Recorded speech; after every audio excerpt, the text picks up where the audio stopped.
এখন শীতকাল, গোলাপের সময়। আপনারা অনেকেই বাড়িতে গোলাপ গাছ লাগিয়েছেন এবং দীর্ঘ পরিচর্যার পরেও আপনাদের অনেকের বাড়ির গোলাপ গাছেই কোনো ফুল আসছে না। সেক্ষেত্রে আপনাদের একটি জিনিস জেনে রাখা প্রয়োজন যে গোলাপের 5টি পাতা এবং গোলাপের 7টি পাতা। একটি কথা প্রচলিত রয়েছে যে গোলাপের 5টি পাতা সম্পন্ন গাছে ফুল হয়। যেমন দেখুন এখানে 5টি সম্পন্ন পাতা, মধ্যে খুবই সুন্দর সুন্দর কুড়ি এসেছে এবং পরবর্তীকালে এতে ফুল আসবে। এবং আরেকটি কথা প্রচলিত রয়েছে যে গোলাপের যদি 7টি পাতা হয়ে যায় গাছে, সেই গাছে কোনো ফুল আসে না।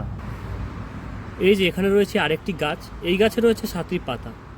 এই যে দেখুন 1 2 3 4 5 6 আর এই যে 7, এই যে সমস্ত পাতাই রয়েছে 7টি পাতা সম্পন্ন। আর এই গাছে কিন্তু কুড়ি এসেছে এবং এই গাছেও ফুল হবে। সেক্ষেত্রে এই কথাটি ভুল যে 7টি পাতা সম্পন্ন গাছে ফুল হবে না এবং 7টি পাতা হলেই আপনাদের গাছটিকে কেটে ফেলতে বা ডালটিকে কেটে ফেলতে হবে। তাহলে আপনারা কোন 7 পাতা সম্পন্ন গাছটিকে রাখবেন বা ডালটিকে রাখবেন এবং কোন 7 পাতা সম্পন্ন ডালটিকে আপনাদের কেটে ফেলতে হবে সেটি আপনাদেরকে জেনে রাখা প্রয়োজন।